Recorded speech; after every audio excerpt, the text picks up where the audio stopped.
ඉස්කෝලේ මොනවාරි කිව්වද? හා? මොකද මොනවාරි ගේන්න කිව්වද? නෑ.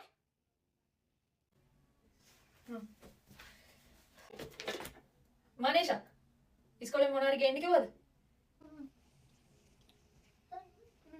නෑ. මොකුත් අදන් එන්න කිව්වේ නෑ.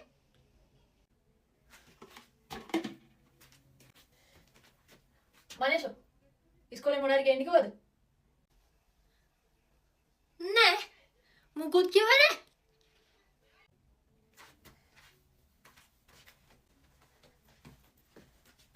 මනේෂා ඉස්කෝලේ මොනවාරි ගේන්න කිව්වද? ඈ? නෑ. මුකුත් අදන් එන්න කිව්වේ නෑ.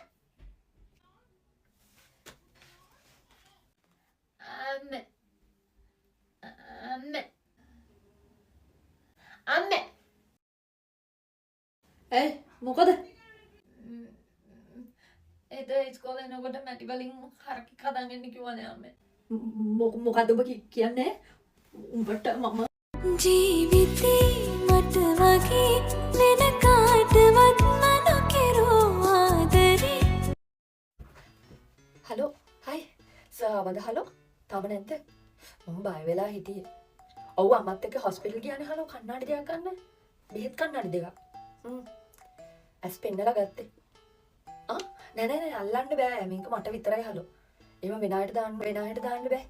වෙන අයට දැම්මොත් ඇස් පොට්ට වෙනවා. ඔව් මේක බෙහෙත් කන්නාඩියන්නේ හලෝ මම දැන් මං උනත් මේ පැත්තෙන් අල්ලන්නේ. මං ගාව දැන් ලේන්සුවකුත් තියෙනවා පොඩි ලේන්සුවක්. අනම්මනම් ඒවෙන් පිය දාන්න බෑ. මේක ස්ක්‍රීන් එක අවුට් යනවනේ. ඔව් ඉරි එහෙම කිව්වොත් පේන්නේ නැතුව යනවා. මොකද? ඔව් හලෝ බෙහෙත් කන්නාඩි දෙකක්. ඔව් අම්මත් එක්ක ගිහලා ගත්තේ. ඔව් මට අර එකපාරට බොඳ වෙනවනේ හලෝ බෝඩ් එකේ දාන ඒවා.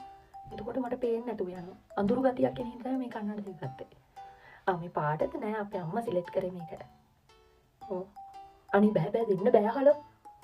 දෙන්න බෑ අනිත් අය දාන්න හොඳ නෑ මගේ ඒවා. ඔව්. ප්‍රශ්නයක් වෙන්න පුළුවන්. ලස්සනයි. මං හිතන්නේ ෆ්‍රේම් එකකින්ද වෙන්න තියෙන්නේ බ්ලැක් කලර්. මං හිතන්නේ එහෙම තමයි. ඔව් හලෝ පේන්නේ දැන් උනා ටිකක් අවුලක් නැහැ. ඒ උනාට මේ එයාලා හැවුවා ලෙන්ස් දානවද? මොකද කන්නඩි දානවද කියලා. ඊට පස්සේ අපේ අම්මා කිව්වා කන්නඩි. ලෙන්ස් පාවිච්චි කරන්න තේරෙන්නේ නැහැ නේ හලෝ මට. අනිත් ඇස් වලට දාන්න තේරෙන්නේ නැහැ නේද? ඒක නිසා. ඔව්. ඔයාලත් ගන්න ඕනේ. එහෙම හැමෝටම කන්නඩි දාන්න බෑ. ඇස් පේන්නේ නැති අය කන්නඩි දාන්න. ඔයා හිතන්න බෑ මම ලස්සනට කන්නඩි දානවා කියලා. ලස්සනට නෙමෙයි මේ.